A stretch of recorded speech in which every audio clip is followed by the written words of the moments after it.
Selamat malam Bapak Ibu dan Saudara sekalian. Kita berjumpa lagi, kita kembali ingin merenungkan perkataan Tuhan di atas kayu salib. Dan hari ini sampai di hari yang ketiga, perkataan tentang kasih. Mari kita persiapkan hati kita sejenak sebelum kita merenungkan perkataan kasih ini. Mari kita kembali mengingat kasih Tuhan. Kita naikkan pujian, kasih pasti lemah lembut.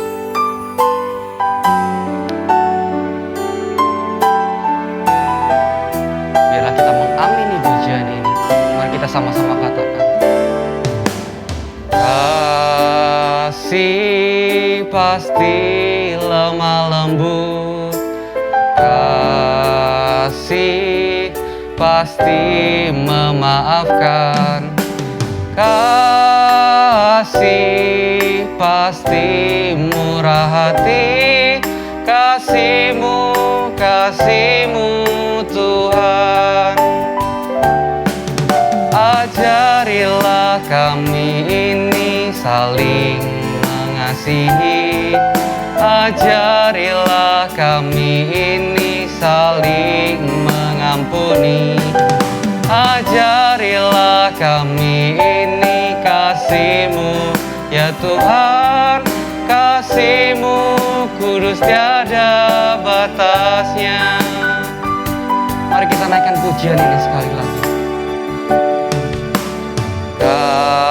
Kasih pasti lemah lembut, kasih pasti memaafkan, kasih pasti murah hati, kasih-Mu Tuhan. Ajarilah kami ini saling mengasihi, ajarilah kami ini saling mengampuni.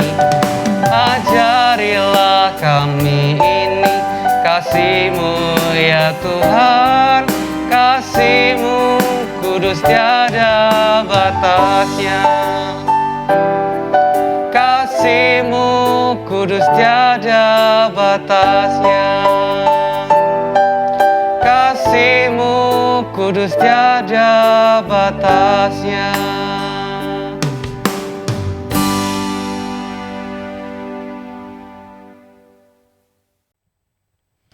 Bapak, Ibu, dan Saudara sekalian, sebelum kita mendengarkan firman Tuhan, mari kita masuk ke dalam hadirat Tuhan. Kita berdoa kepada Tuhan, minta hikmat, supaya kita dapat mengerti dan menangkap isi hati Tuhan. Mari kita berdoa.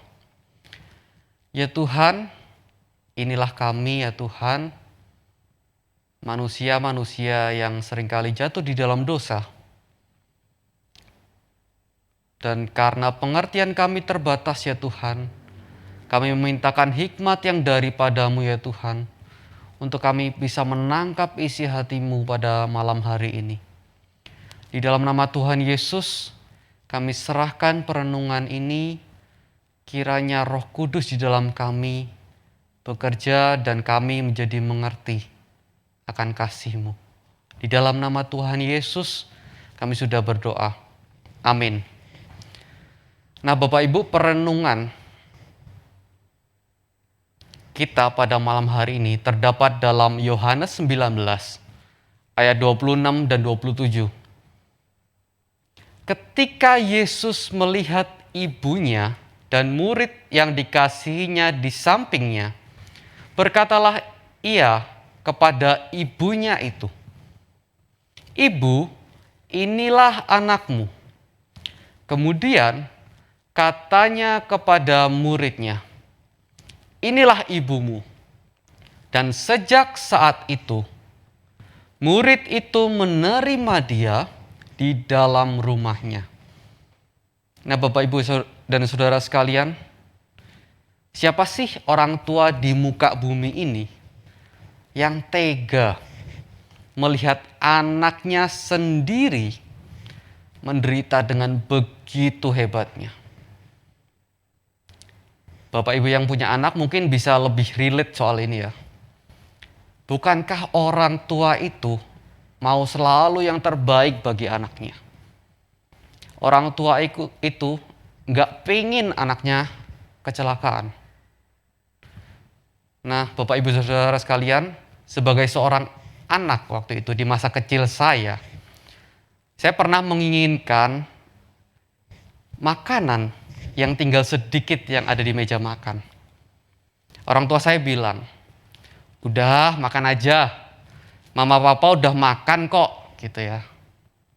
Meskipun mereka bilang begitu Bapak Ibu, tapi saya tahu benar bahwa mereka merelakannya untuk saya, bahwa mereka sebenarnya belum makan, tetapi mereka merelakannya untuk saya.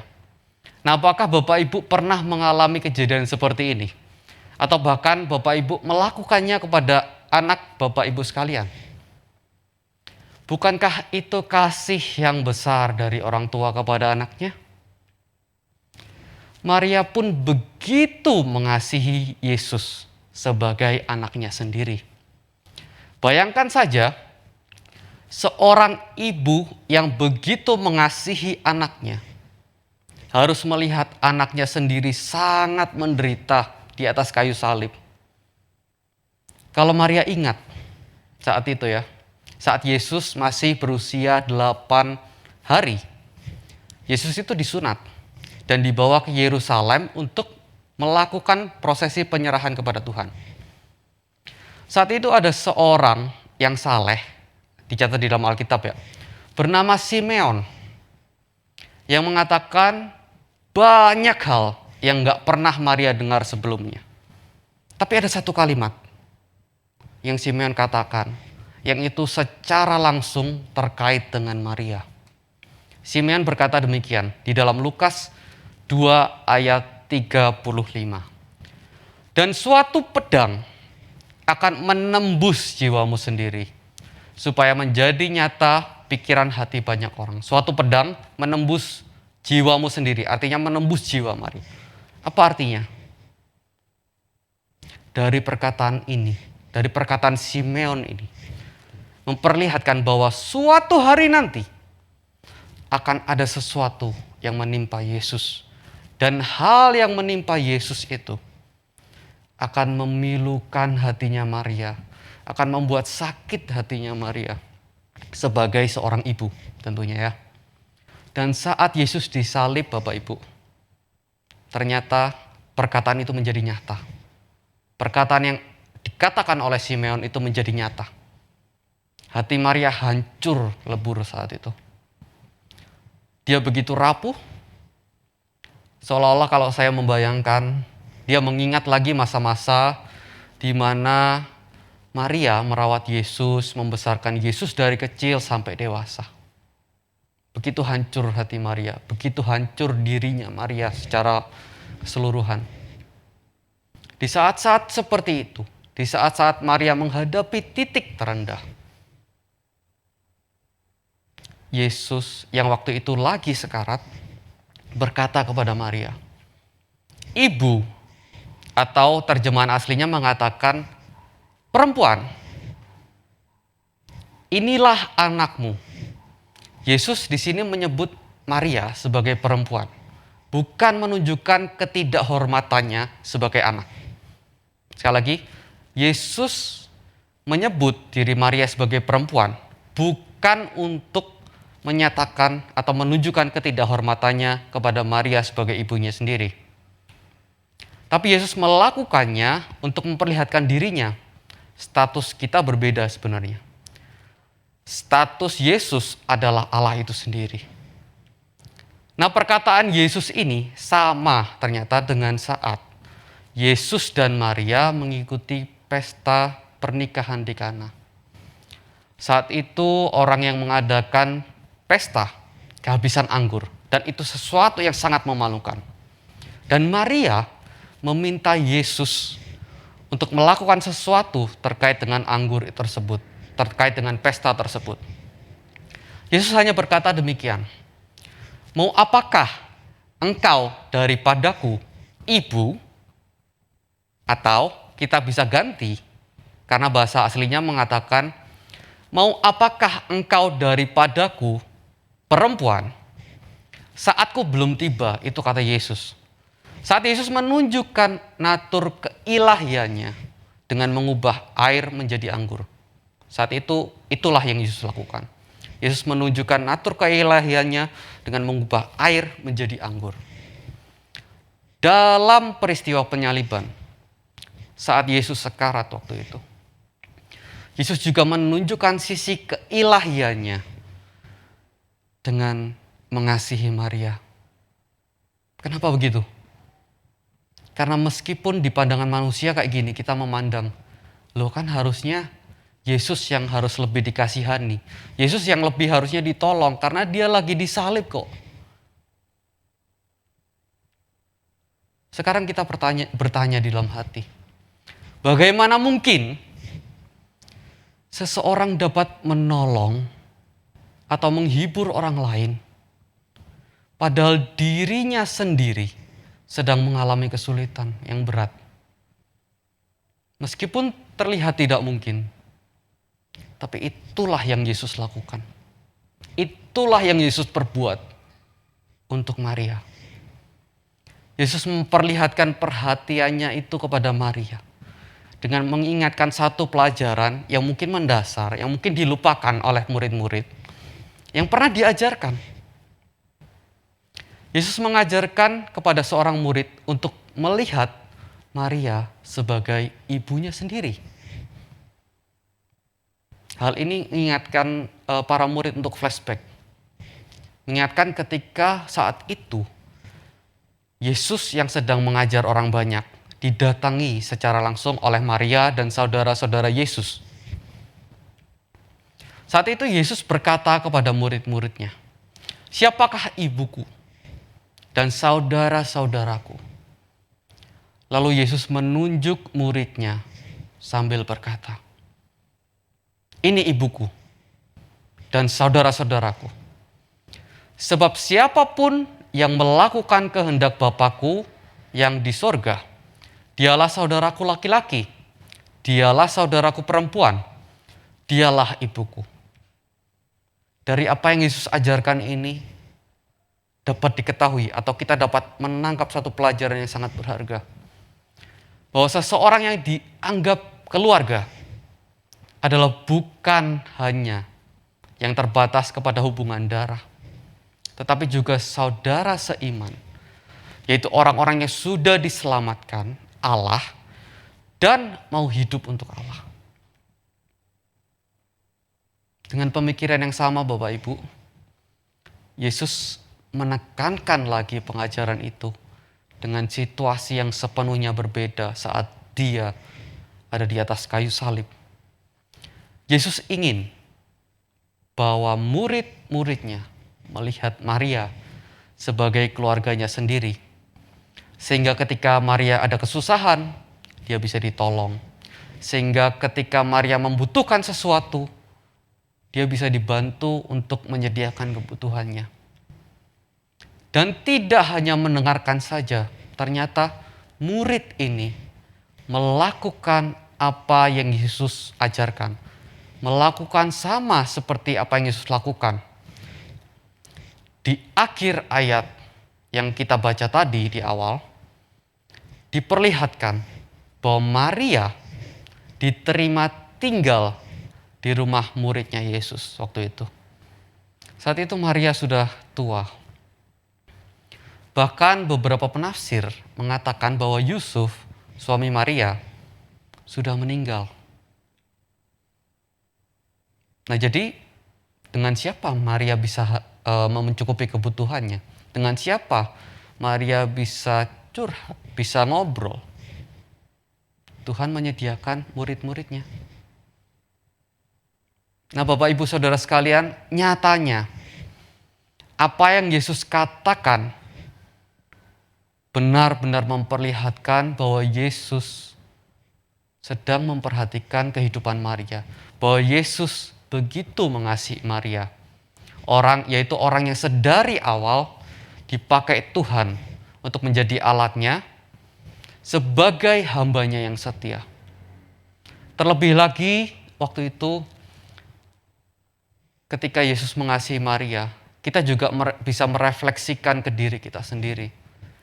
Bahwa Yesus juga mengasihi kita. Setiap kita yang mendengar renungan ini, setiap kita yang mungkin sedang mengalami kesulitan, setiap kita yang mungkin saat ini kita berpikir kita nggak tahu harus berbuat apa. Nggak ada masa depan bagiku. Kita bingung cari pertolongan sana sini. Sekali lagi ingat Bapak Ibu, ada Yesus yang mengasihimu. Yesus yang di terakhir masa hidupnya itu juga masih memperhatikan orang lain. Yesus yang sama juga memperhatikanmu. Saat kita ingat Yesus menolong kita, membantu kita, mengangkat kita dari lubang maut atau dari sesuatu yang menyebabkan titik terendah di dalam hidup kita. Kita juga ingat bahwa di dalam keluarga kita ataupun di luar keluarga kita ada banyak saudara seiman yang membutuhkan pertolongan atau sekedar membutuhkan penghiburan Bapak Ibu. Mari kita menjadi serupa seperti Yesus Kristus, di mana kita juga dapat membagikan kasih kepada orang lain yang membutuhkan. Karena kita sendiri sudah menerima kasih itu. Mari menjadi serupa Kristus, di mana kita bukan hanya mau dilayani, tetapi juga mau melayani orang lain. Dan mari menjadi serupa seperti Kristus, di mana kita mau menolong orang yang kesulitan, tanpa memperdulikan ego kita yang sangat besar itu. Mari kita berdoa. Ya Tuhan, terima kasih ya Tuhan. Pada malam hari ini kami merenungkan satu hal ya Tuhan.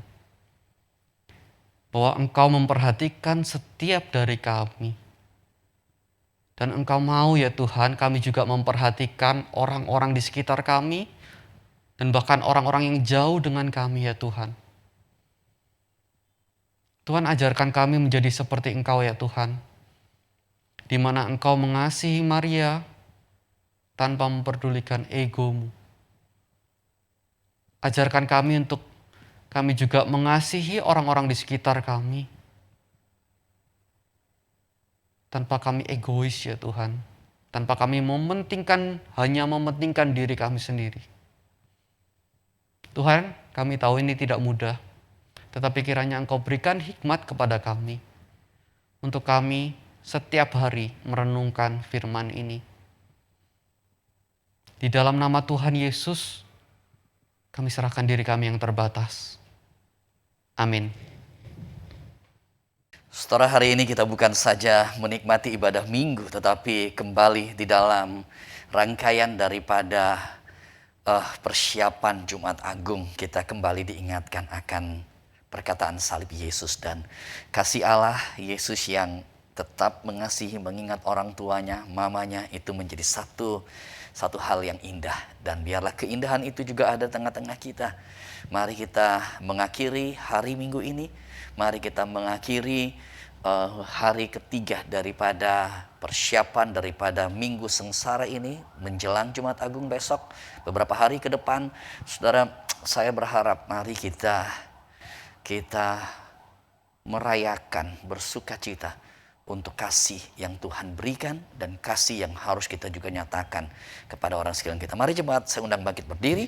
Kita akan mengakhiri rangkaian Minggu Sengsara malam hari ini. Kita akan berdoa dan menerima berkat Tuhan. Kita berdoa bersama. Kami sungguh bersyukur untuk hari ibadah ini. Kami diingatkan akan betapa Tuhan mengasihi setiap kami. Dan hari ini kami juga menikmati ibadah minggu bersama dengan seluruh keluarga. Biarlah kasih Tuhan tinggal tetap di dalam diri kami. Dan bahkan sampai kami dipanggil Tuhan, kami boleh terus menyatakan kasih. Dan kami mengalami kasih di dalam Engkau. Kami akan mengakhiri malam hari ini. Tuhan memberkati.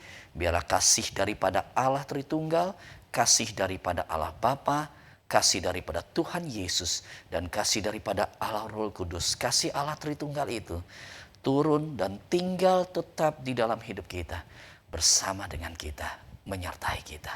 Hanya di dalam nama Tuhan Yesus kami berdoa. Amin. Amin.